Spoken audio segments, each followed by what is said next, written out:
So, Does everyone see? yeah, see, you know, Love to sit. set up. I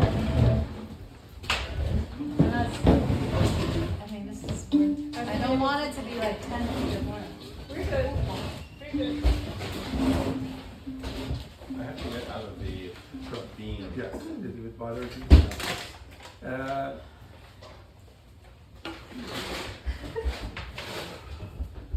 Jutsu Corner Talks. I think so. Yes. Is this going to be on a TikTok dance? Is that for all of your? No, every uniform. That's very close to George's. Is it? Yeah. Okay. So this, you know, the Jutsu Corner Talks, we had Jutsu events, which for some reason was the beer that we started drinking, and we thought, okay, let's start. It became the name of the event, and then at some point when, you know, in conversations with people like Vivian and James that are here, we thought, you know what, two things. One, we exhausted all of the small talks that we could have had over things, and we wanted to elevate it to medium talk. And I also noticed that we are not getting good medium talks in architecture anymore. Either you go to, you know, lecture series or things like that, either it's too many projects, you have to show your project, and you know, at some point it gets boring for the audience that is interested in the talk, or sometimes it's too focused on a topic. So we were missing that, and we thought we are doing the Jutsu Corner, we're doing the Jutsu, and we also brought Cooper students once as part of the studio here. It worked. There's something about the city of Toronto, this corner, all of it. So I'll explain. So this was the night that Cooper students were here. You guys have been here. There are certain things about the urban life of Toronto that is always interesting, and we think this corner has some of those qualities. And sometimes those qualities are part of the setup of the city. I would call it the urban condition, which has nothing to do with architecture that much. It's more about the configuration, you know, the configuration of the streets. And I thought, okay, as part of the talk, and because it's a corner, and I'll explain, you can see it's on the corner, but there are a few funny things about it. But it's also, you can get a good conversation going if you just ask people to think about three corners in architecture. Small corner, a tectonic corner, an architecture corner, and an urban corner. The urban corner, and ideally they shouldn't be exactly this, you know, they shouldn't be seamlessly connected, they should be different. And there are certain things that are unique to those three scales of thinking. So that was the idea. Part of the things that, you know, I've been doing for the studios is think about urban conditions and configurations, more about somehow the figure of the block, but in relationship to the configurations of the street and the lane, and especially in Toronto, the existence of laneways. So those combinations, I would say, they set up the kind of urban condition. And our humble corner also has a few things that I think, I drew this last night. I noticed that we are at the end of a series of row houses. We are slightly off from the row. So it's how do you finish a row house? This building has always been off, and when we got it, it wasn't. And it wasn't our immediate, first thing. And there's also something about the shift in the urban grid that happens here. By the way, these are all posting about what's happening when we are there. The fact that the street doesn't run through, I think it's interesting. So if there's a seam of, and this is the same, the name of the street is there. So there's a shift there, and that brings the traffic like that, and you just heard it. So that kind of shift is interesting, and I would argue these are the kind of things that is within the urban scale, has nothing to do with architecture. Or at least there's a reciprocity between architecture and urban conditions, but it's not immediately, and there's autonomy to that, which is, as I explained, is about that. And then there's also something funny about the drawing of this building. This is the actual permit drawing of the building that was submitted to the city, and this house, this convenience store was built on. And what I like is actually this part of it, that it's a kind of flat drawing with that kind of perspectival way of dealing with the corner. So that line, as you can see, it's a kind of flat projection with an oblique at the bottom. it's interesting to think about how if somebody doesn't know drawing conventions, it makes sense to suddenly turn it to a kind of parallelogram or a trapezoid. There is these things that we've been doing. This is when we built the hearth on the corner, and everything that we've been placing on that plaza has a base that allows it to sway, and this is ground. And also, we are lucky that we have amazing, interns that always bring the best life to the office. And we have also been always cooking, and Nader. And then one of the best things about the office and that relationship between the street and the office and the combination of that, the hearth on the corner, is certain rituals of the office goes out to the street, and we generally don't put meat next to our models that much, but I wanted to. That was one occasion they'd come here. We should have entertained them. So that's Andra has always been very generous. Just being here, making that, because at some point these are different disciplines. I'm very useless around fire. I do this kind of useless kind of being around, but I never get to the thing. I wanted to show. So these are the 3 scales, and I thought I think there is. How much the setup is that? Am I blocking? Oh. We'll just move it left, right?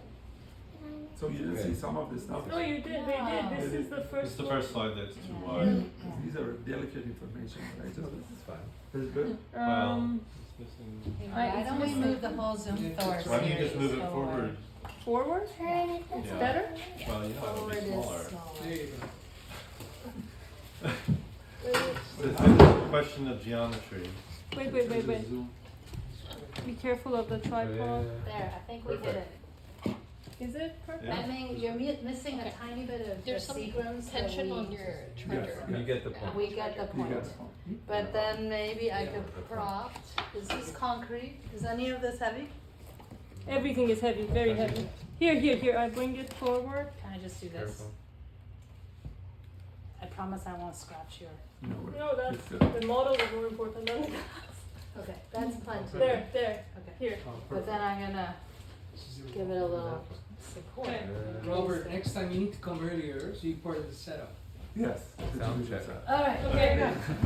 That was good. That was quick. Very good. Actually, it's sharper now. Yeah. Thank you.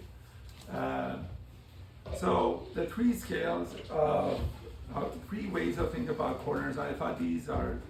By the way, last night, the timing worked with Robert and I explained where So there is the corner condition, the tectonic moment, and I think there is something about the 3 that are distinct, and it's the fact that you have to crop it out, because at some point you're dealing with the tectonic issue on the corner, and it really doesn't deal with the architecture form. And I like that idea of think of them at what scale they're kind of autonomous investigation. So on the left is the famous Seagram building corner. But ways of dealing, and I think in all of them, it's not just the attitude of what you see outside, it's the relationship between the structure and the cladding and other things, even in the case of these, and then the different attitudes. So it's that, one version is that, and I think each of us, at the moment that we're doing architecture, part of this whole conversation is it forces you to think about what is your thing at that moment. And I think it's that's not my thing at this moment, but the middle plan is the scale of architecture. It's an architecture corner, and it came up through my text with Robert yesterday when we were thinking about this, because Robert was referring to other CISA projects in Berlin, and the moment I opened, I just had this thing about this project of CISA, and the moment I brought up the plan, I remember there was something very interesting about it. So if anything today that I would like to argue that it's my thing is that plan, and I'm not going to open it. I'll let Robert talk about this piece, but I'll make my case. And then there's also the scale of urbanism, and I would like to point out that the thing about architecture is always meeting at the scale of think about the figuration or the configurations at the urban condition, and because it's a perfect moment to mediate between the two. But I would like to argue that there's some certain autonomy to the configurations of the urban, which has can affect architecture's reciprocity, but it's also a pure urban condition that you can argue for its autonomous relationship. And then the variations that come through, this is from Suck Studio, they're amazing. All of the, because you think we know the corner, Mises corner, but the variations are interesting. And they always deal with there is always that relationship of structure cladding, the distance. Sometimes I didn't know that there's a kind of smuggling of the HVAC sometimes in the cases. But, and the question, and I don't have a thing on the corner. I will try to make a case about a missing corner that maybe our office should do. But this is a series of talks, chats with Sean Canty. At some point I noticed everybody's doing this. And I don't know if you guys believe in this, like this. And then Sean Canty calls it, yes. So Sean Canty calls this, which I think is it, he calls it super shingle, like eyelash super shingles. So everybody is now doing eyelash super shingles, and I'm not against it. I'm very I'm seeing it in, and when you see a range of different versions, they symmetrical with the giant one on one side, the kind of increments of getting small or big on one side, but it's just the idea of unresolved corners. Like, so you do something, there's something about the shingling or awning condition, but you let the corner to be this emptiness. And I think there is something there. I'm not gonna do it. I think it belongs to a different camp, but it's a kind of absence of resolution. You don't try to mediate. And I think that's the reason. I make a case that's the reason. And the plan that I showed is an example of dealing with something and filling the in-between. And it operates in these three different scales of tectonic, architecture, and urbanism. At some point when it comes to the corner, you have to deal with the issue of resolution or dealing with it, or not have to, but basically your attitude towards the corner gets expressed, and you don't need to have one attitude across three scales. And sometimes one attitude in one scale never manifests itself in the other scale. And at this point, I will stop. So this is the project I will talk about after, if the conversation goes. I don't want to have all of the conversation get involved with. But there's something in the conversation. Yesterday was Robert's discussion with Scott, and I let Robert talk about it, and that kind of triggered this whole thing. So I'm not going to talk about the scale, Of course. but I'd be happy. But I'm happy to come back to it because the scale is interesting. It's just not what I had in mind, because my discussion comes from I have these long WhatsApp conversations with an old Scott Cohn, who's someone I've known for 40 years, and I think we have over 100,000 words of chat, and we edited out 7,000 words of them. It was published in a flash art volume recently, and it's about the city, and it's about how do I switch?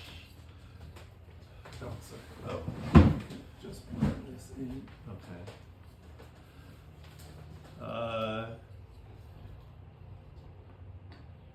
So now what?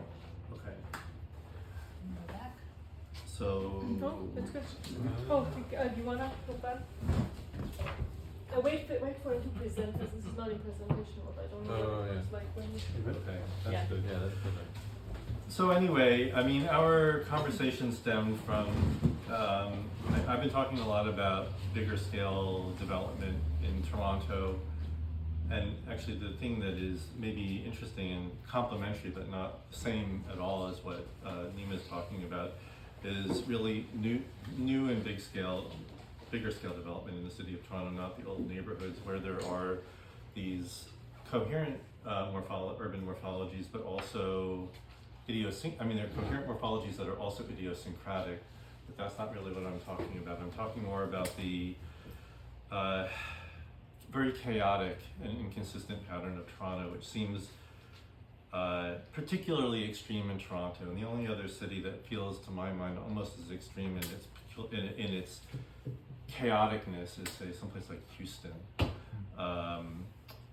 But I also, Scott took me to see all sorts of new parts of Boston that are being developed at a scale which I didn't realize, because I often go from Logan to Harvard Square, but all the periphery is being developed in ways that are like, say, Corktown or Mimico, the new Mimico Tower area, or shops at Don Mills, which is now being surrounded by towers, or North York Center. That kind of thing is happening all over Boston as well. So we were really talking about the patterns of urbanization at that scale, and how chaotic it was, how much it was driven by what seems like a disregard for traditional urban coherences and morphologies, by an impulse towards distinction, that there's whether you might think of it as like a market-related phenomena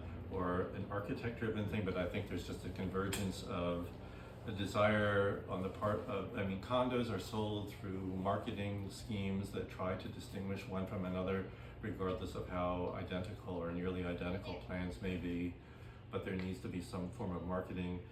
Individuals live there are sociological arguments about how we all live in more precarious, isolated lives in which our performance conditions our success without the support of larger social networks, and therefore it produces a culture that is drawn towards individualization. It's a term that is common in sociology now as well, that coincides also with the drive towards distinction in the way that the city is formed.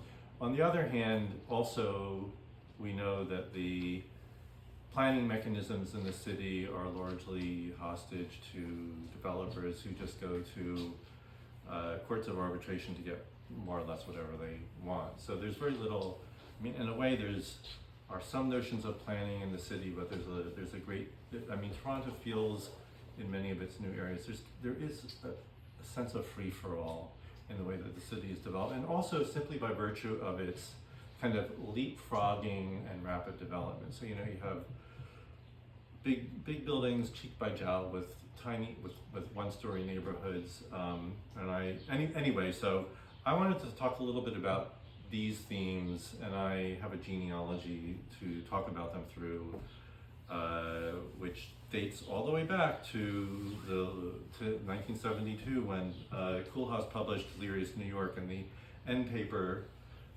his project for what the hell is it called?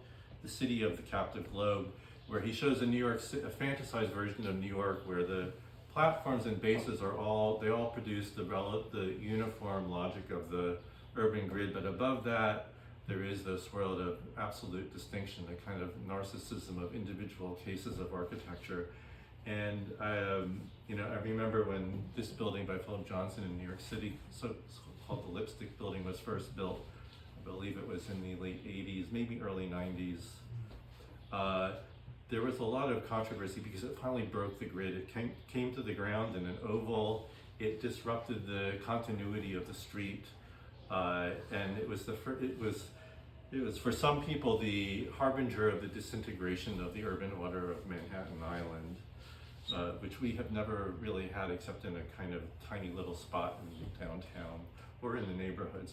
So anyway, I tried to argue in my conversation with Scott that there are a number of signal projects by OMA, which is this CCTV, that not only departed from urban morphological logics, but that they were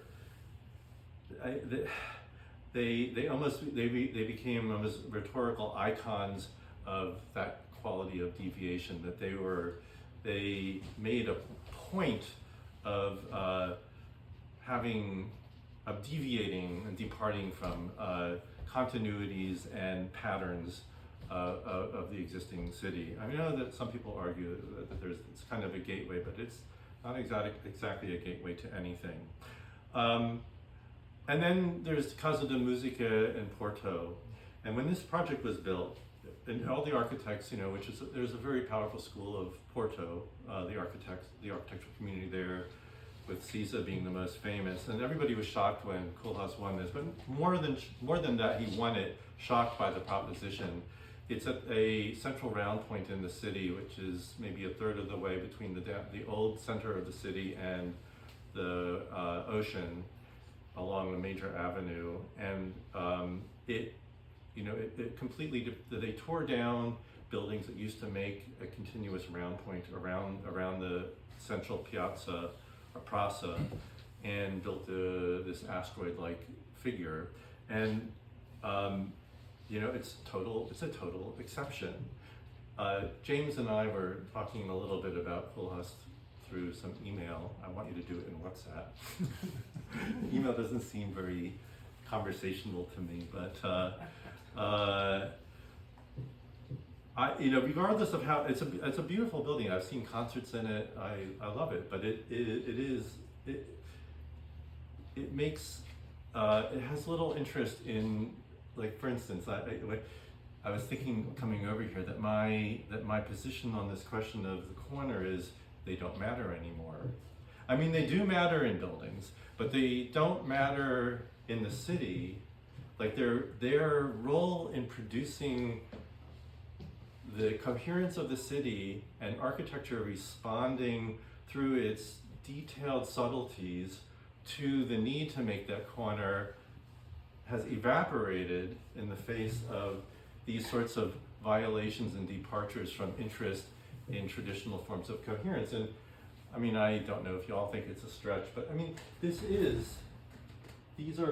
would be important corners. The corner around the round point from the radial streets. These are such familiar projects. I didn't really want to. I mean, I'm not showing you the plans. I'm just giving you the examples because I'm assuming everyone, whether a teacher or a student or a graduate, these things are printed into your brains. What goes on in them. But there's no. It's not about corners anymore. And then I was struck thinking about that by our own Spadina Circle. And on the bottom right quadrant, which is the north west quadrant, you have all the row houses. In the southwest quadrant, there's the school, public school. Obviously, complete departure. The Borden buildings kind of conform, but then the CAMH buildings once again do not. So we already see that, this is typical of Toronto. If you think about the intersection of University Avenue and College, you had a quarter circle building facing in the northeast, another one in the southwest, a block building, the Foster building, which is the pharmacy school, and now we've got, I don't know if I have it, oh yes, this. The Vice Manfredi, which, on the right-hand side, on the east side, Old Victorian, this is where I don't know. It's just, this feels to me, this is what is characteristic of Toronto, and I like to think of Toronto as I don't know if I like to think of it as this, but I think it is it's an exemplary of the contemporary conditions of new cities. I think it's a very exciting city in that way, with an enormous amount of mediocre architecture. But the ensemble effect of which is very exciting because of the chaos. I mean, I don't know a city that simultaneously feels so conventional and so unbelievably chaotic. And anyway, so and then here we have Jeannie Yang. It's just kind of like the individual buildings on top of the base in Manhattan from Leary's, New York, but the base is so small that it feels like it's obviously overwhelmed by the distinction of the tower. Again, this is it's a strange condition of Toronto that we have these mandated bases. They're usually too shallow and bad. And then we have these giant towers on top, often very idiosyncratic, that are beckoning for our attention through their you know, often inventive idiosyncrasy. And I'm not making comments good or bad, just characterizing. So there. I always look at the building by Robert Stern on St. Thomas and Charles, and I always assume that most architects think it's bad because architects are trained to think that tasteful, up-to-date architects think neo-traditional buildings are bad. I don't know. I mean, I'm not going to ask you right now, but I think it's a pretty interesting building because to my mind, I've been in Toronto for 23 years. I don't think any tower that's been built in Toronto comes to the ground better than this building. It makes a street wall that rides. I mean, it really belongs to the Hugh Ferris model of Manhattan that led to the second place competition entry by Saarinen. I don't have it here, but basically the Gothic telescoping from ground up. And I always wonder, we have all these do-gooder planners for the city who are always insisting that the base and tower is good, and yet none of the buildings are good that have base and towers except for this one, which doesn't actually follow the base and tower scheme. I mean, good is a subjective thing, but I think that the good that people talk about is the idea of integrating towers into the street wall, and these buildings do it better, and this building does it well. And I can't think of another building in the city that's been built in my 23 years here that does it. I actually like the Neo-Mies towers at Jarvis and Charles by Peter Clues. But they're just, they're more like the Lakeshore Drive towers. They are the only ones who are at the other end of the spectrum, just like a straight up tower that hits the ground. Anyway. It's the alignment of the tower against the street wall, right? Yes, but it also has graduated scales, telescopes up. There is a natural progression that links the base of the tower to the shaft of the tower. You know that Matthew Sewell's in his book, Pencil Towers, Icebergs, and what was the other two? Basement something. The iceberg is the basement. Pencil is the tower. There's one other. Super luxury. Zombies. Matthew makes the claim that the base and tower is perfectly tailored to the absentee investors in these towers. Right. I think that just is a coincidence. I don't think it matters one way or the other. I don't think that the people who own property give a shit whether their towers are connected to the ground or not. For them, it's just a pure capital investment. But it's an interesting argument, but it does touch on something, which is that you like to think that you can imaginatively make the connection between tower and city to overcome some of the isolation that really resides in the insufficiency of elevator service, and time spent waiting. Anyway, I'm just trying to emphasize my point of this idea of Toronto's absolutely fundamental characteristic of discontinuity and disaggregation. And I think, again, the Koolhaas and OMA, they capture this sensibility, they distill it into an aesthetic principle, a rhetorical métier.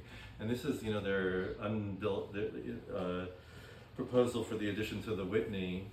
And this is, in some ways like the Delirious New York, but it's also might as well be like one of our towers on top of a historical base. But here's a corner. The building's not turning a corner. It's just some mineral lump sitting on top. It doesn't care where it is in the city.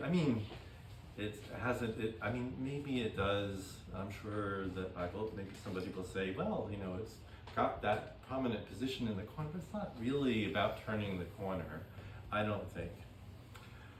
Koolhaas does do things like that. I'm going to skip ahead for a moment. There is this building a more recent building by OMA, which seems to me to take a completely different tack, which is trying to harmonize with the block, treat it as a single mass, which can crumple at the corner, which seems to me to deviate from that pattern. But I don't think we can really do that here, and in most cities, because in my argument with Scott, I said, forget Manhattan. It's like a museum piece. It's fun to work in, fun to live in, but it isn't an example for anything anymore. It's done. We live in a different world now, and Toronto and the new parts of Boston, new cities around the world, they have nothing to do with these historical idioms of contiguous, coherent urban morphology. Anyway, I don't think that those circumstances don't come from good or bad things. Well, some bad things, which is the weakness of planning in the face of the powers of capital, which government is very responsive to. The Ford government, but liberal governments were as well. But I'm not sure that there's anything to particularly regret either. Our city it's an interesting city in its chaotic form, but it doesn't have like a lot of old problems, which I love all the old problems, and we will come back to some of them. I feel like they are, they belong to another world, somehow. But I was talking with Nima last night, and it got me to thinking about these projects, which I think are not often represented by CISA. There are no sexy drawings of them. These are all from the CCA archives, but these are the Kreuzberg, is the section of Berlin which was most subject to the 1980s IBA reconstruction efforts. It's the largely Turkish and Moroccan section of Berlin, and it was also heavily bombed, like a lot of Berlin. So the perimeter walls of the blocks were very damaged, and unfortunately all the attack marks maybe make these difficult to read drawings even harder. But CISA's buildings are the ones that have the subdivisions in them. And what had happened over time, I just want to give you this example, like a kind of a counterexample of a messed up urbanism that has a kind of more specific set of social virtues attached to it as its goal, which is that the blocks have become very porous, and communities have begun to use the interior of the blocks in new ways, basically colonizing what would have been locked up within the interior of the block. And when CISA came in, you see he placed buildings not in the perimeter, but this one is almost like reversed. Even a corner building, which he kept as a square, he didn't actually really attach to the corners. The point at the end of, where you might have seen a kind of a point with a round building, he left as detached. There's another one here which doesn't close the gap, and you actually see it as a point like that one, but then you see into the interior. And all those block interiors were used, so he basically left the block porous. He didn't reconstruct it, which is that he made a virtue out of what you might think of as the entropy of the post-war Berlin city. And so, the term that Scott and I used to title our chat, we called it, the entropic city of disintegrating order, and just thinking about like what do we make of it, rather than trying to fix it. In the 1980s, when most of the other architects were working in this IBA, can't remember now. Almost everybody else was finishing the blocks. A lot of architects finished the blocks. CISA didn't. Eisenman didn't. Hayek didn't. But I think CISA didn't with much greater purpose. So you can see it a little bit better. That's the point. And then here. We were talking about his sketches before, a beautiful sketch, but you can see how he sort of turned the block inside out, so to speak. I've always been fascinated by by this particular project. And then, but of course there is Bonjour, Tristess, which is the project that Nima and I were talking a little bit about. And it is a corner building which does sort of close the block. So, nobody is bound by categories. But I will say the thing that's beautiful about it, has nothing to do with my argument, but the building does sweep out in plan and up in elevation, and it actually, we were talking about Caesar's perspectives, it actually bends the line of perspective to create a more exaggerated corner. I always thought it was very beautiful. And it does the same thing on the inside. It creates a deeper corner by sweeping down and sweeping in.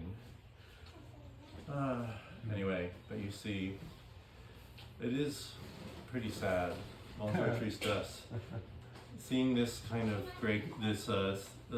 Caesar's stucco basically drive it in Berlin, it's kind of depressing, but it's beautiful. It's very nice. Very beautiful. It's Yeah. beautiful, but Is it depressing? yeah, I think so. It's Alright. gray, it's like dirty gray. I mean, he always says, he makes a virtue. He says, I don't care if it cracks, I don't care if it's dirty or if it crumbles. That's part of the way, that's how Right. buildings are. But, I don't know. Well, if you love it, I'm happy. I mean, for him.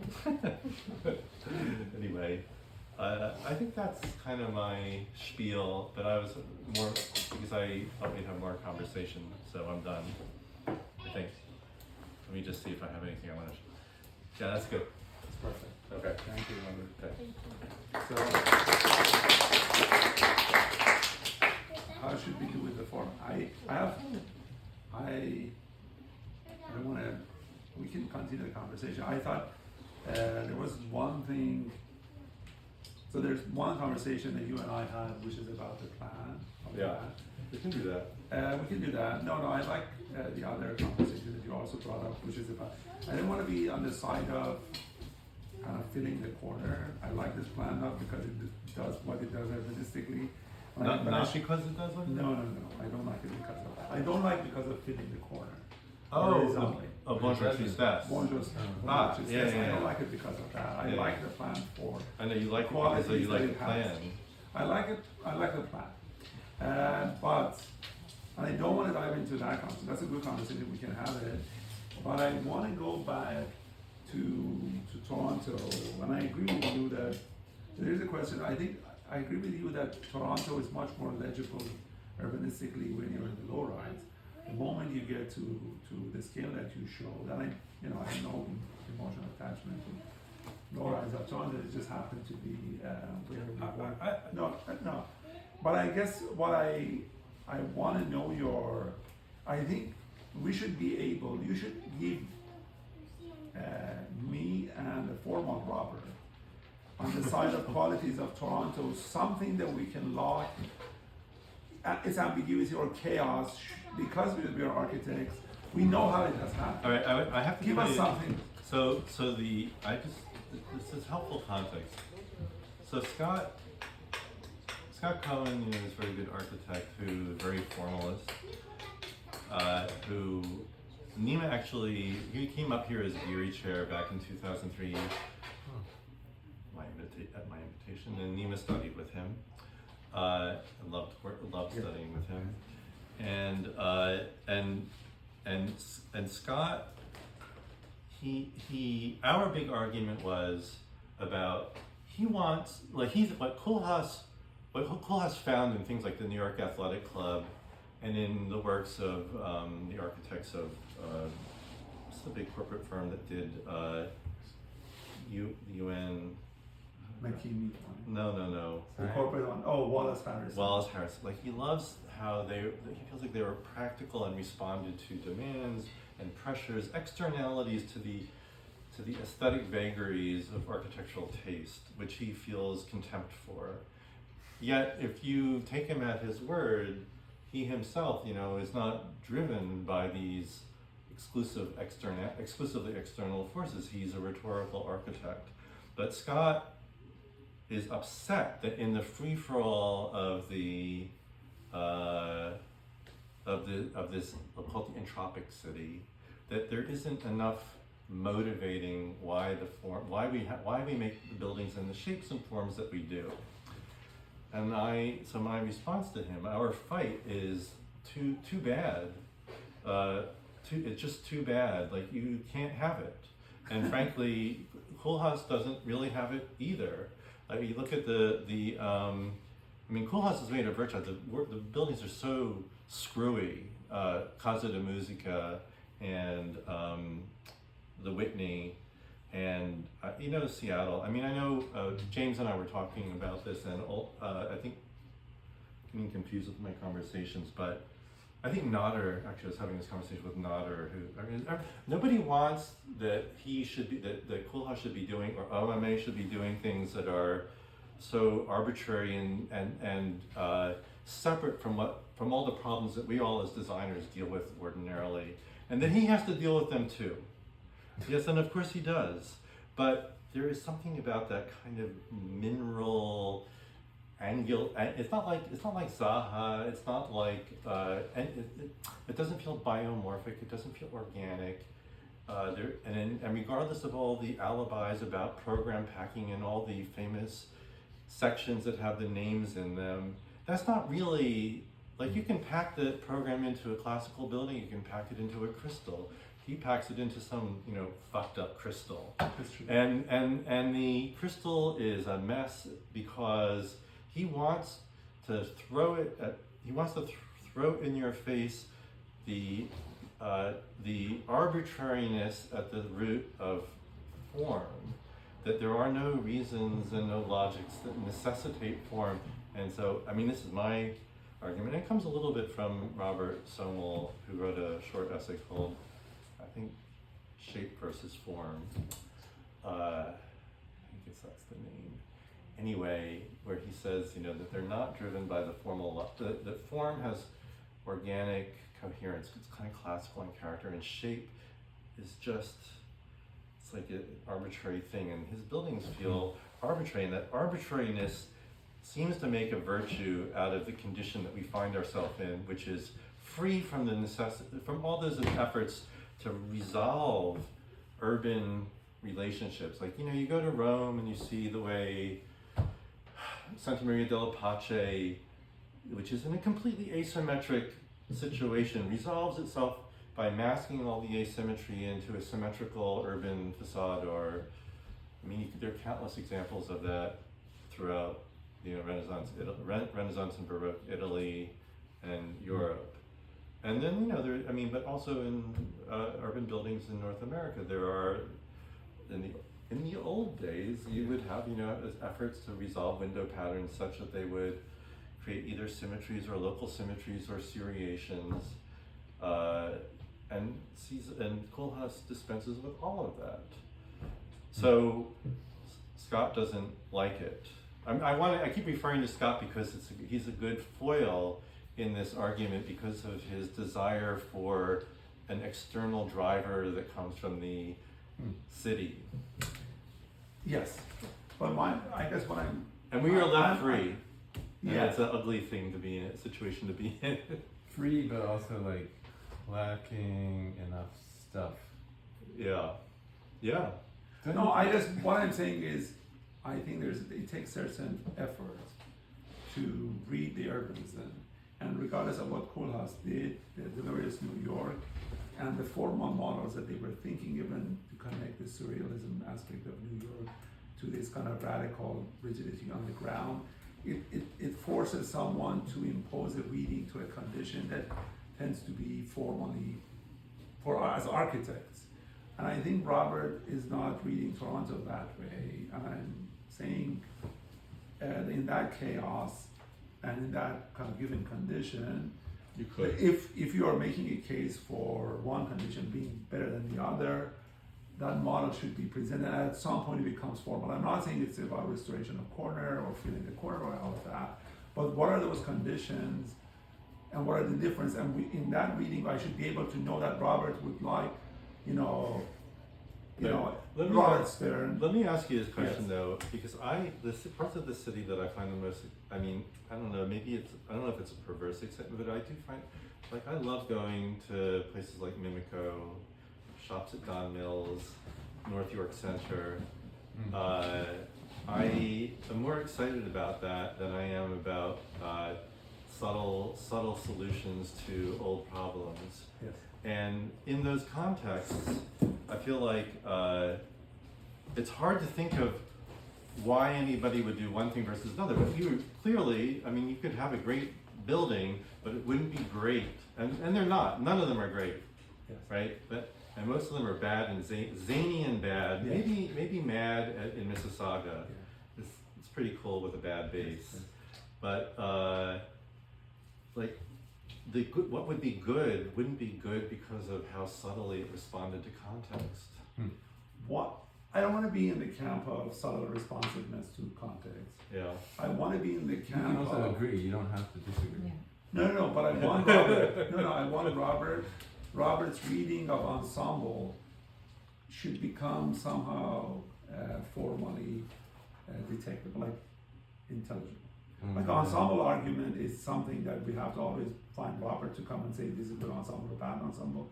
Or like what I'm saying, for example, his reading of the traditional city or the European city, of collage city, they use collage or montage as ways of reading context versus something that is changed. Yeah. I think we look as architects, we find visual tools to be able to render judgment on the quality. And I'm not against your reading of ensemble, I'm thinking about it, but I think it's missing that extra effort of how can we qualify a successful ensemble, and whether we are not looking for coherence. I know the Weissman Freddy versus the Victorian, it might, I like your readings, but I always need you for those readings because you're not doing what Koolhaas. Give us something about that model. Well, Vivian, you're reading. No, I'm with you.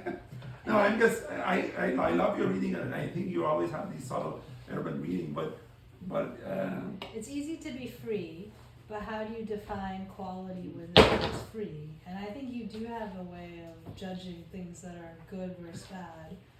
And so how do you begin to make sense of the void spaces that are now all free? Like how do you make sense of Yeah. I mean, how is it teachable? I'm sure that I mean, yes. you can't have two hats, Robert. Yeah. Actually, Scott has two hats. As when you speak and you make arguments, but then It's when a it regular comes down to like, it. I guess the trick is to figure out when if like we're teachers and we're sitting at the desk with our students and we're saying, well, maybe you should. But why don't you think about this? Like it's because we think it would be better than something else, and we have to figure out like why one is better than another. And in the context of my argument, it's hard to. I'm not giving a lot of handles for that, and I know that we all, even if you agreed with me, I think you you're would just still. excited about the freedom of not agreeing with the classic rules by which we were all trained about that grid and that, like, all the rules that we've been kind of brought up with. The freedom is exhilarating, but then now how do you judge it? Well, Can I yeah. pin you down as an ensemble reader? Like how classical paintings, like still life. Where do they put the banana on top of it? There's a moment that you're one of those. I never thought you were one, but it's your argument as an ensemble thing. It's like great is this, and I move this there. And I'm like, but it's very compositional, and I don't think you mean it that way. But it's about ensemble, about moment. A setup is good. Because in the Caesar one, where the corner is turned inwards, there's a dislocation of where the corner is that you kind of like the entropy, the one that's very middle left, the most exciting one in my mind. Yeah, No, that one. Okay, Robert, It's like right. you're That's a good one. reoriented, like in your flickering of figure ground, you got confused for a second, and you think that might be a moment of a corner of a in our courtyard. Well, I mean, this is an L. There are a lot of them are They L's, exist, and then this is and an then L, it and exists it's again, flipped. So then you're Correct. right, and that's a It's trick. dislocated. Yes, it's The dislocated. truth is, It's a moment of cite in the middle of a houseman. Oh, Yeah. that's nice, James. Very nice. Thank you. Set up for you. Don't lie. and by the way, it's got, you know, it's got that scallop facade, which has a basically a parabolic dent in it. Very But beautiful. see, here we're talking about why that's good, right? And so We how can. I'll tell you why. can. I'll tell you why this one I think is. Okay. I love this one too because I love that it's a square. It's a pure form, Right. and in its purity, it can't match. It can't match the. It's like a struggle between being a pure form and the actual contextual Right. gap and shape. And the sidedness is good because each of its four sides is dealing with different. I wonder if there's a similarity in this to switching scales to the stuff that Sean was sending you. I Of, think like, the there's shaggy, definitely. For that shaggy. Yeah. corner, the conversation that you guys had, I think it should go. I think that narrows it down to a thing that we can argue about, a moment that then Robert can explain. I how- think you would agree with it. I think Robert has made two arguments. One is liking this, Yeah. and the kind of idea. But that is very similar to. What I'm saying, the setup here is so powerful that you can be free from the setup in care. So this is a careful understanding of staying away from something. The Weissman Freddy on college next to Victorian houses are there, Robert Adams there and thing. Though, and I agree, and that's why I like that reading and just saying, you know how, that's why I'm arguing that certain tools, that's why Collage CD started after this, or maybe, you know, around Before. the same time, before. That's like, yes, but it's about that. It's about you have a content, how can you be kind of the gestalt of figure versus the ground, and I think there is something about Toronto. That's why we're here to serve this humble city. I'm saying it, and Robert cannot switch hand. We should continue that reading. We can go to that, look at that Weissman Freddy thing. Even the argument of podium versus flushness, the extremity of. I'm going to it. I think. Yeah. But that is holding the street wall for the most It part, is, yeah. right? It's just I like it. risk- This or this. the Weissman Freddy project. I wish I had the We better need the view, figure- we but need the we plan had the beside plan it. because the Circle next the to it. erased. Well, there's this quarter circle, which is Yeah. that beautiful like Oval. 50s Italian building. I mean Yeah. Italian style, modern. And this is I don't know. There's something to do But with it. you're doing one of our or I old know. school reading of corner Well, onto your main. I'm saying if you're paradoxical. No. I don't think you need to ban it. I think there is something about understanding entropic city. I'm saying entropic city requires its own tools of reading entropy, and that might be an assembly of just throwing figures. Like you throw a bunch of things on a like even as a tool of teaching it, it's a different thing. The sad thing in Toronto is that, like, they don't throw a bunch of things, they throw needles. It's just needle.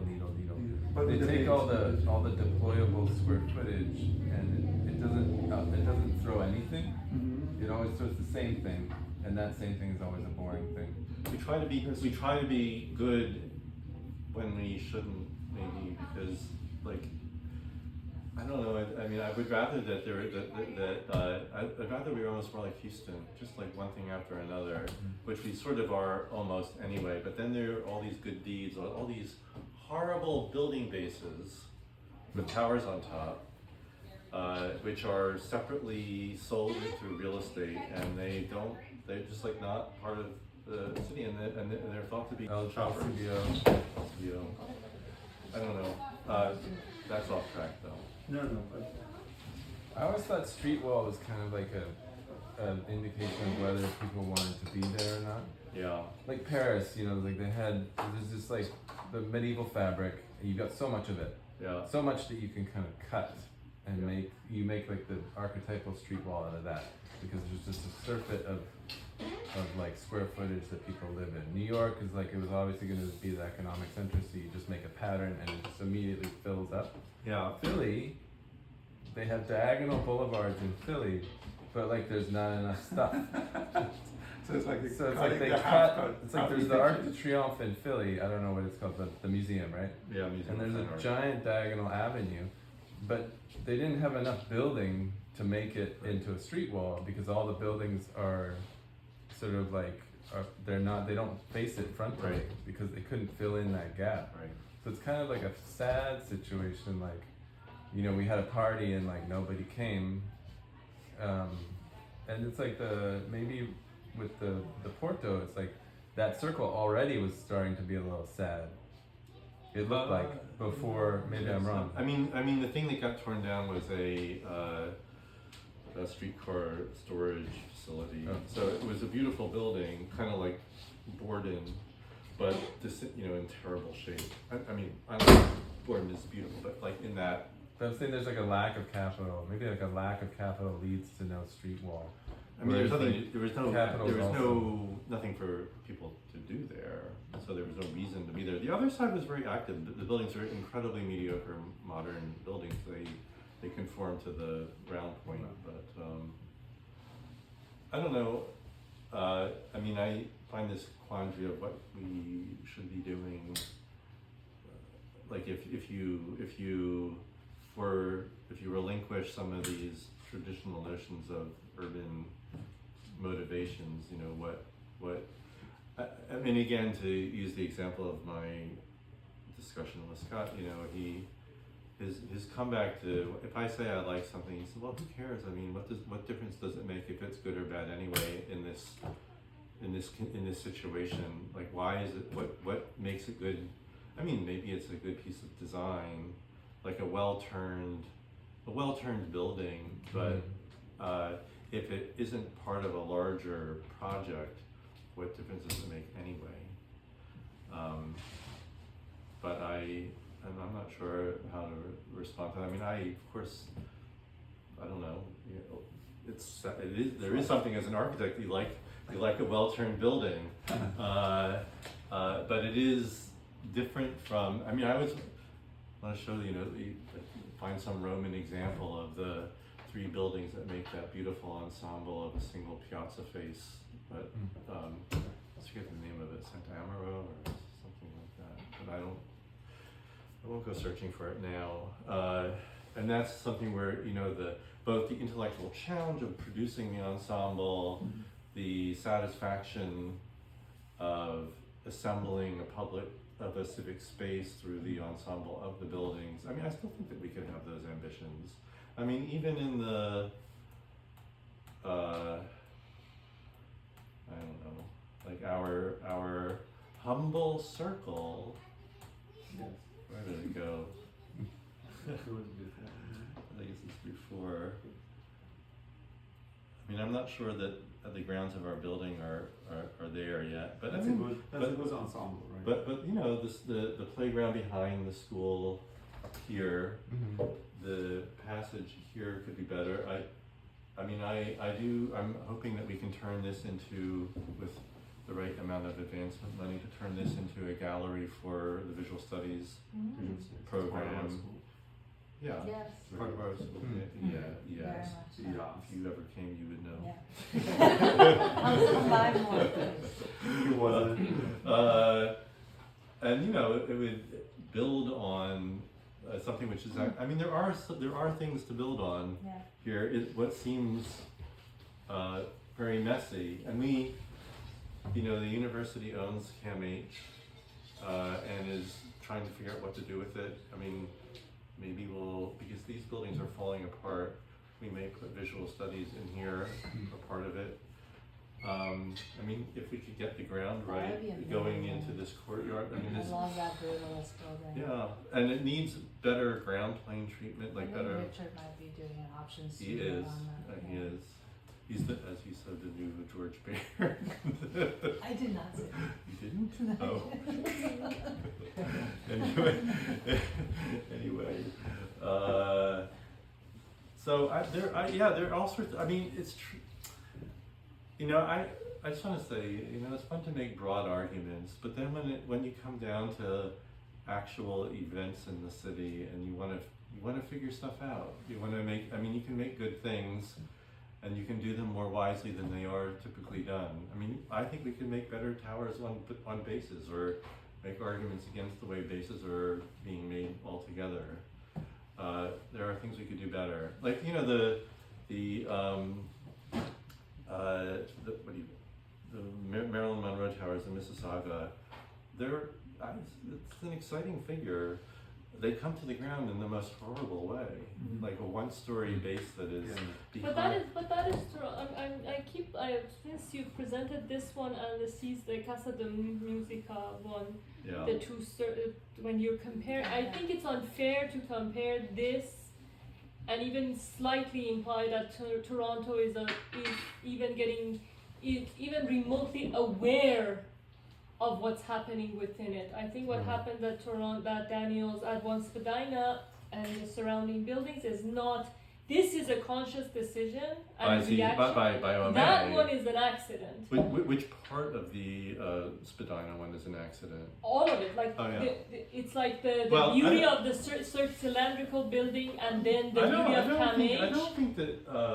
No, there's That's self. This is just pure zoning and No. heritage and things that No. cause these to stay. It's not a No. conscious decision of No. I think these are architects with visions of their own. Yes. In a moment where the capital hasn't driven the city to a point where they have to respect the street wall. Yeah, no, right? I'm saying this beauty, that Right. building and the Yeah. Camage, the two beautiful buildings in relation I to like that, that and you're what happens skipping the is middle. different from when Casa de Musica, like that comes and sits. I think it's true that I mean, you know, Kohlhaas, he's a bad boy, right? I mean, Yeah. he wants to be bad, Right. and he's trying to, there is a way of thumbing his nose at the, what's that?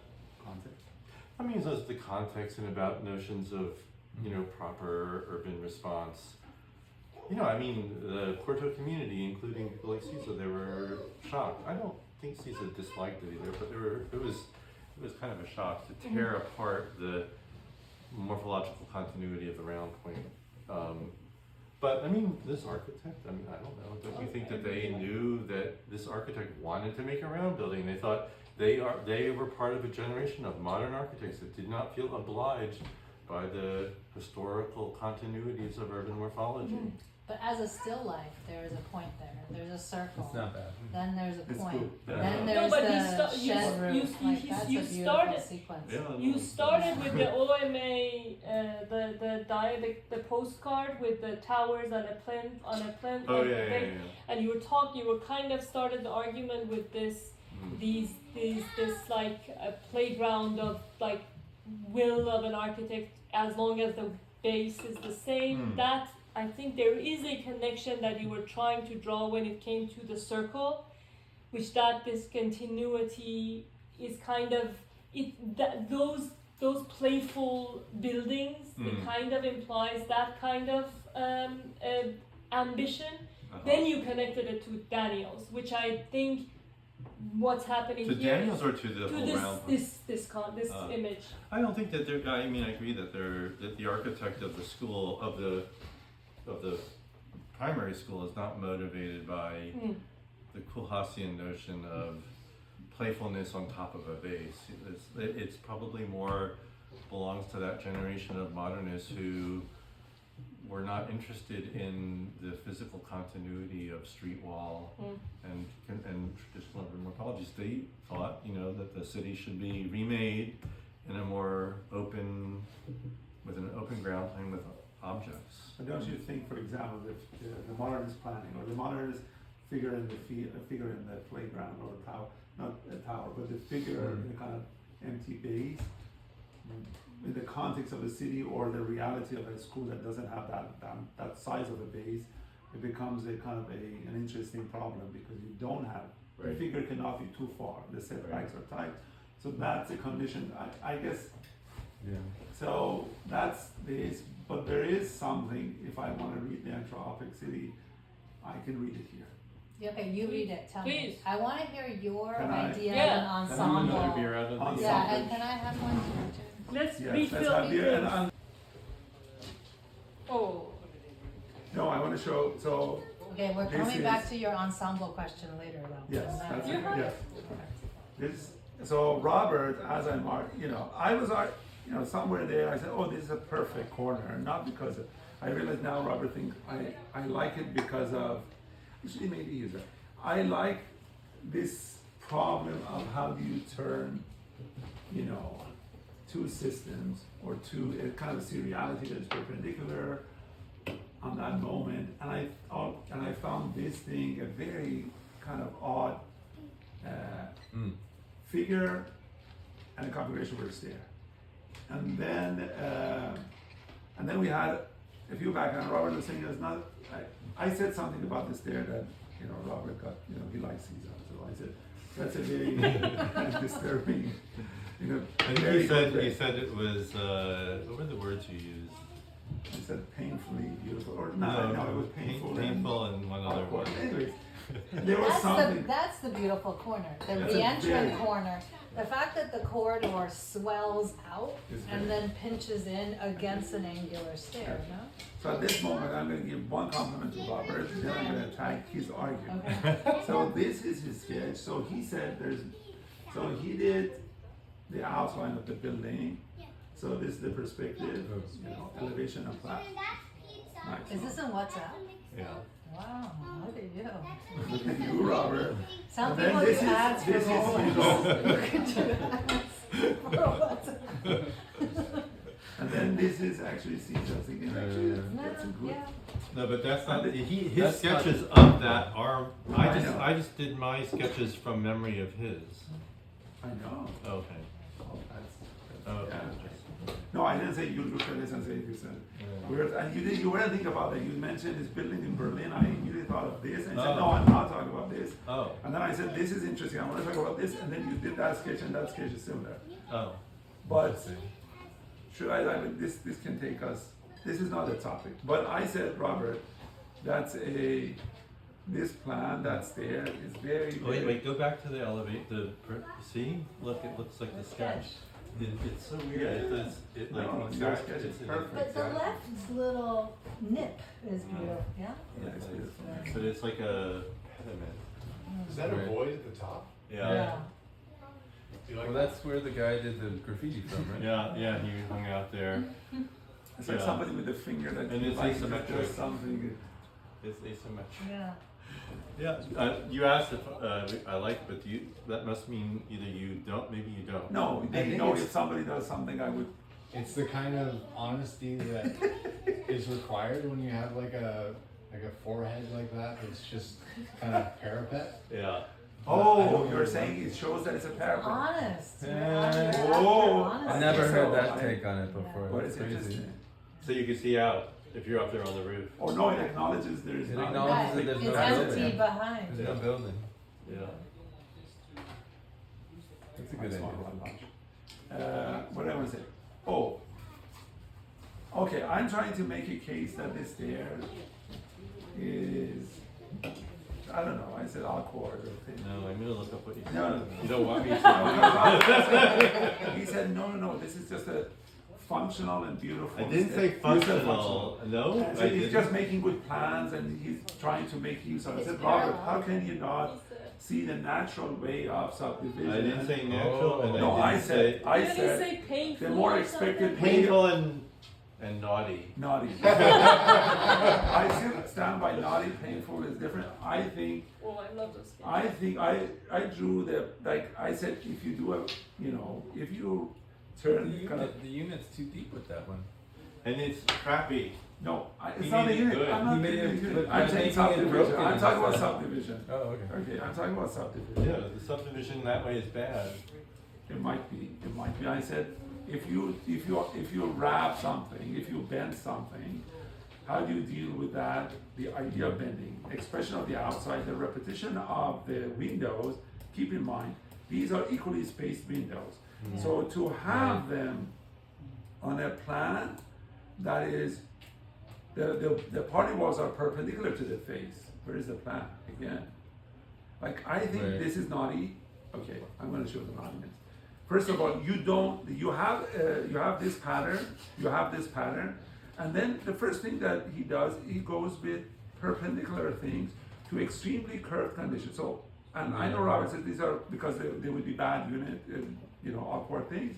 But if you don't like awkward, just do a straight wall. So if you do this curvature, at some point to have a kind of autonomous grid embedded into an outline, that's one act of tension between the exterior logic and its inside.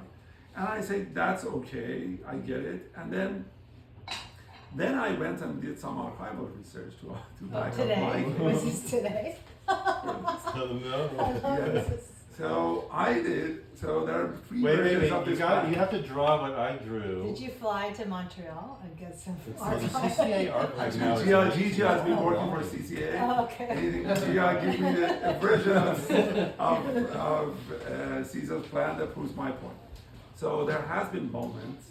So the party walls have always been this kind of autonomous, but there are pre-planned versions that are researched. Let's see it. Yeah. Oh. Gross. But then Your you master drew it, sir. Everybody draws bad plans until they draw the right one. But I agree. I am not saying. First of all, this is not gross. This is gross. There's a third one is gross. I think this is gross. That's the That's grossest. the gross. Toronto. Speaking of Toronto.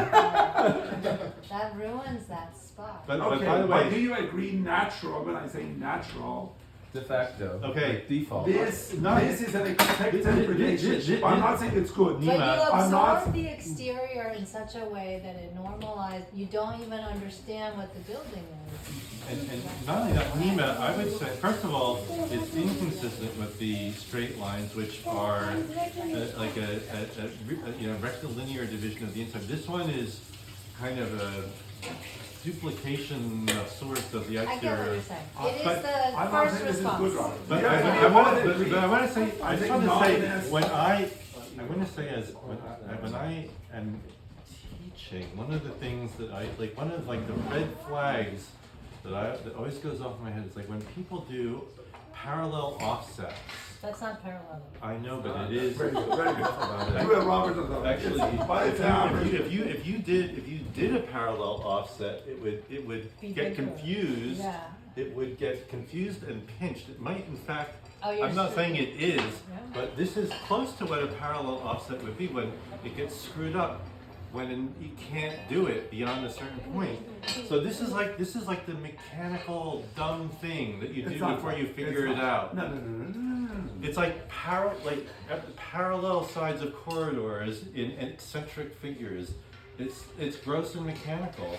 Robert, the idea of how we deal with this moment in architecture and thinking about this, first of all, this is not, I'm very happy I found the document Yeah. that proves Yeah, that this it is happened fun. in the author's mind, Yeah. that this is a way of handling And he even though- rejected it. Yes.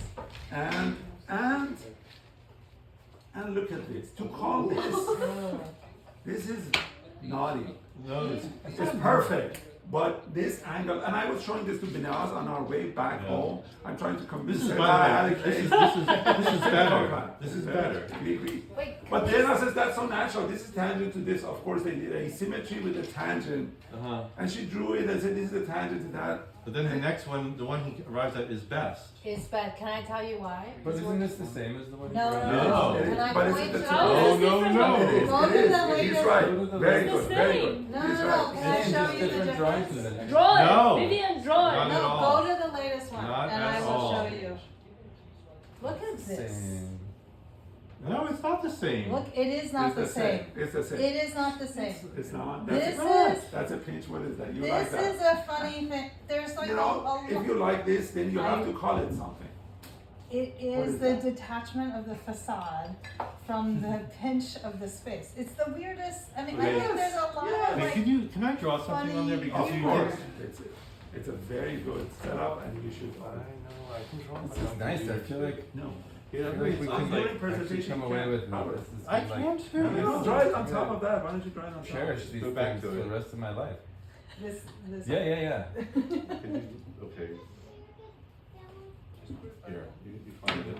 I like this archival research format. Actually, like I want four Because think about, versions of you it. know, first of of all, a WhatsApp is design. great. I agree with Robert because it gives you time to respond. with- Also, it's now helping me gauge You know, all place of it on the you's same- sense of here, Robert, humor. place it here.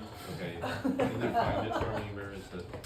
Nima's to thing. go Yeah. towards the end. And, oh, sorry. This is the right presentation? Yes. Nima, is this the right? Yeah, it is. Isn't it? Maybe not. No, because it has other stuff. It's not final. It's No, the. it's not. That's pictures of you and Nima. Okay, let's see if I Go home. Okay, find out. Okay. I like No. this, whatever you gave me. What is this? It's Andreas. Andres, such good beer. Yes, Forno, it- Forno, they always. We are stuck with Jutsu just because of the name, and Android keeps coming, and Yeah, what He is has the this? best- True History Brewing is very good. this is very nice. So, Robert, Okay. Yeah, then put it in which one do you presentation. want? The, You want an the empty can? final. The final, yes. Can you present it so that Oh, yes, it's large? yes, you can. Okay. So Oh, it's, okay, It's yes. good, you're good. Oh. So the thing, I actually can't figure out how you get into the unit in the corner. Because that's a ground floor, James is right. We have one that I You're showed you. overlooking. But Go the ahead. thing These are grade related, I the think. thing that I wanted to say is that I think that this space with the columns there, I mean, there's something beautiful about this negative lens shape with the column Oh, off that's center. wait, that undo faces your back out. drawing. Let me see the real negative lens. You want me to undo Now it? all I see is your red. How do I undo it? Control Z. Oh, I don't think so. control. No, No, no, you you erase. see. If I Okay, can- just erase it. Sometimes you can't control Alright, forget it. I didn't realize the lens was there. The convex If you convex. double tap on the side of your pen, it's already the eraser. Oh, you're right. Oh yeah. Thank Yeah, you, look Vinay. at you. And it has multiple toilets, so is it like It's a common space. common It's Arc 1012's. And by the way, it does give you the space for the common toilets. So the angle out and then the lens creates the wedge. Robert that- obviously likes that. No, to say that this is because to give the lens shape. It's a lot I of don't like think it's- Venturi almost. Yes, sensibility. right. And he loves Venturi, by the way. Yeah. I want to show you something else because I wanted to make a point about the way that he does. He takes, But I don't like parallelogram stairs. Do you know what I mean? yeah, This- they're uncomfortable, kind of.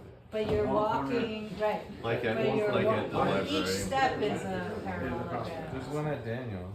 No, you walk perpendicular to your body and you're just readjusting. Okay, so I had wanted to call attention to, how do I make it draw? Checking This- the board. Or you can't draw with my pen on that. Oh, oh, because it's not Why don't you? So just, I mean, if you just look here, Can you zoom? Oh, okay, fine. You can't zoom. Sorry. No, Yes, it's I'm a new looking. pen, it I'm doesn't looking. so say- he does tend to, I mean, not 100% of the time, but he tends to have an aversion to the symmetry of, like the bisector symmetry of corners, and make them into lapped, Which one? like the Where should I put it? this. That's way better, actually. Can we draw analog? No, I just wanted to, like, it's just like if you look here, like say, here's the bisector, but what he does is you enter like that, so the room is, I mean, it's again, there's a sense of spiral, which there was in, like in the other, I think you came in like that, there's the lens, the column, looking back out to the, right? So here, he always does this thing at the corner where he skirts the corner, the bisector of the vertex, and creates a spiral and creates a lapped relationship, which makes more normal rooms, better rooms. Yeah, yeah. How about that? There's something gross about looking at a vertex. Okay, thank you. So you see, now I want to. Come on. Andra is out. Are we good? Where is it going? You know, we can continue. We could be done. But No, I no, we just- don't need to be done. Maybe, We're on the same maybe rhythm. these. Yes, guys. Gia, Yeah. hit us. The question? Yeah. What Sure. else? Corners on the outside usually is the most uncomfortable, Yeah. but then on the inside is the most comforting because you get the most view of the interior space with your back protected from potential enemies. Okay. But then in this Caesar project, he decides to confront the interior corner inhabitant with another corner of the staircase. Yeah. Let's go back to that, maybe. Oh, It's it's not this one. It's the Bonjour Tristess you're talking Do you have about, a right? sign here or? Oh, maybe yes, I do. Forget where though. It's doing. There. He has you looking that way as opposed to that way, right? Yeah, so no. Or are you talking Yeah, about yeah. this? So if you inhabit the common space, This. yeah, you are also looking at corner as if you're on the street looking at the building, but you're in the building looking at another. What corner are you looking at? I see what you're saying. Yeah, if you're in this area, looking at, I assume, I don't know what this is, but I think it's a counter. I assume you're looking at this corner. I don't think you would be. Okay. Oh, you mean from the outside looking at it? Is I that don't From your think this own is a space. apart or Yeah, that that's own a, common that's a space. lobby. Yeah. So you're in the lobby, and then I assume that if you look at this corner, you see But this where- wall condition. Oh. Yes, you do. Okay, what was wrong with that? You But don't- then No, it's he's- sort of paralleling you being on the Yeah. street looking at this condition. I like So it. you're never. It's So like is a that- power of 10. It's a mise on that beam. Yeah, you Yeah. keep going with the offset and the offset.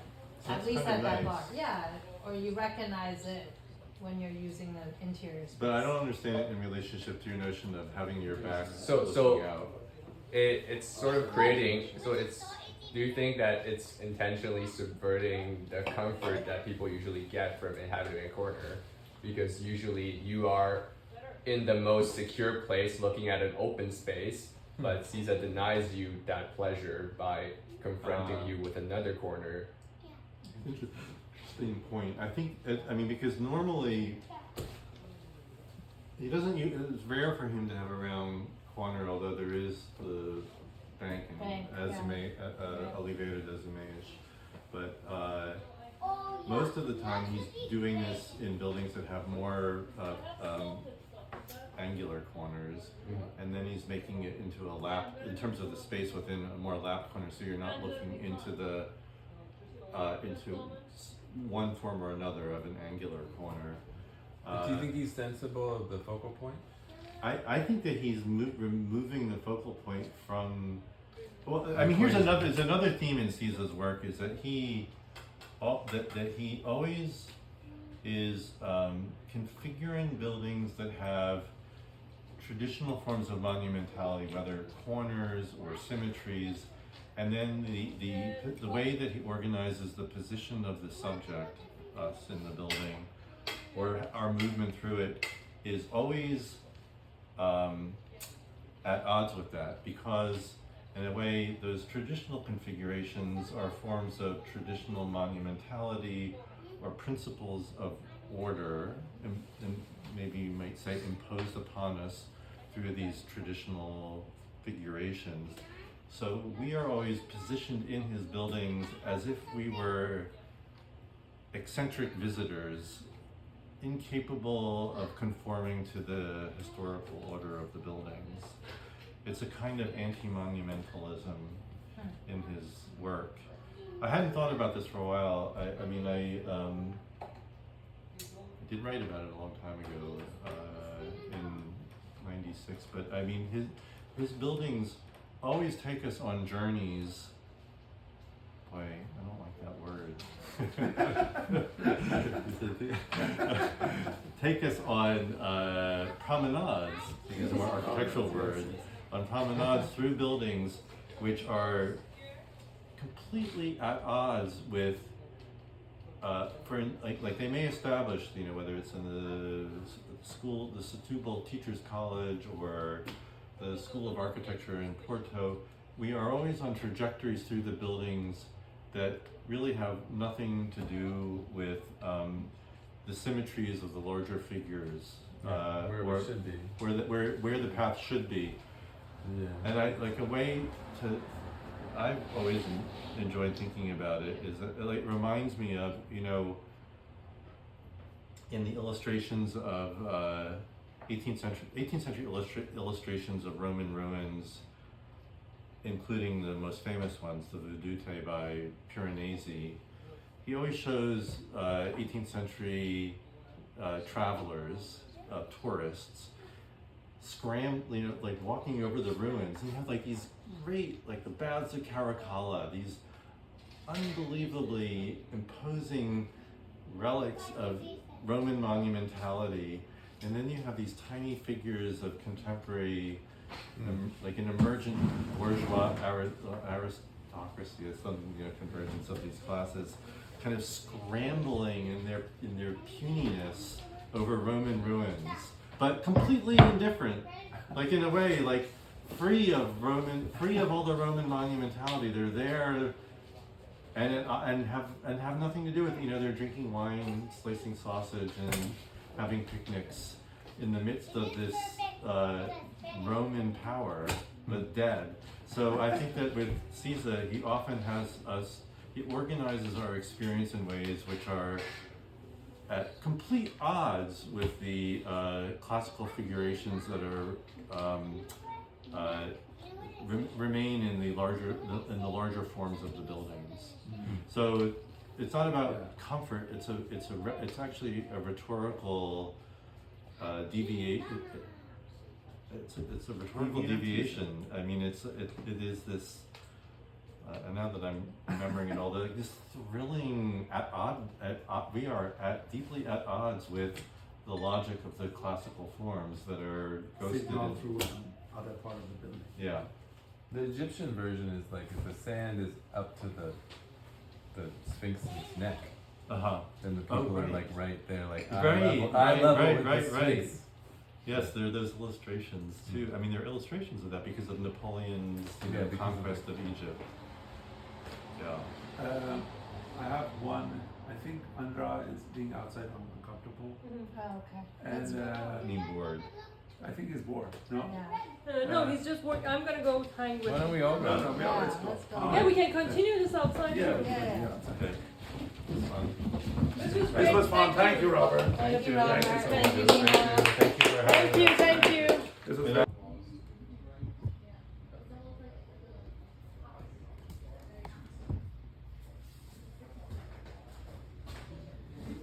Where do we Here. Oh, you're like videoing this. Yes. Wow.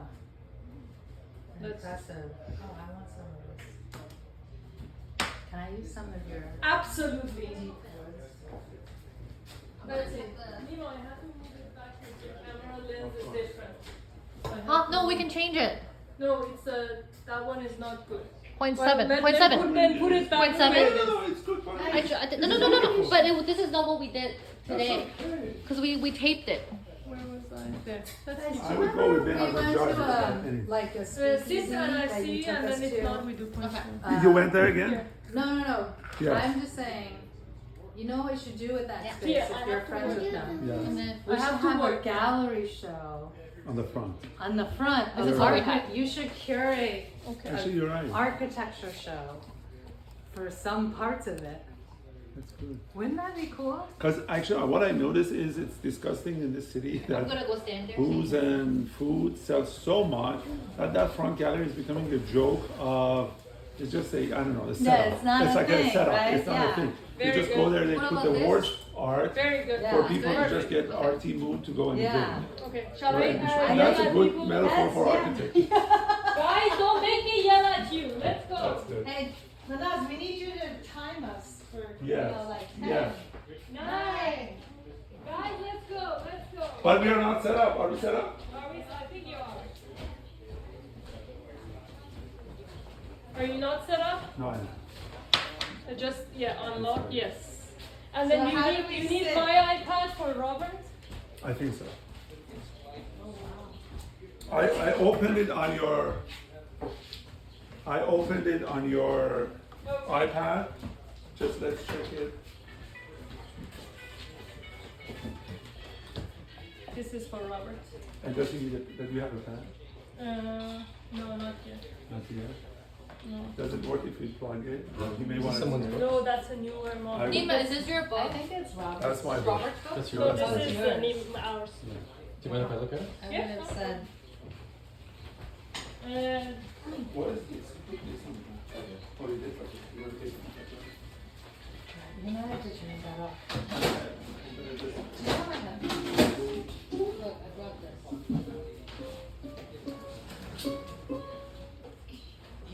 Okay, let's sing to that. You don't want to listen to this amazing. That's amazing, actually.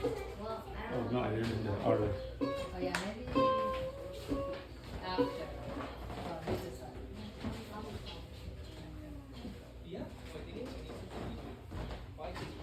We're getting documented. Right, is it syncing? Did I have Bluetooth on that? Yeah. I don't know your code. Okay, ready? Hold on. Bluetooth.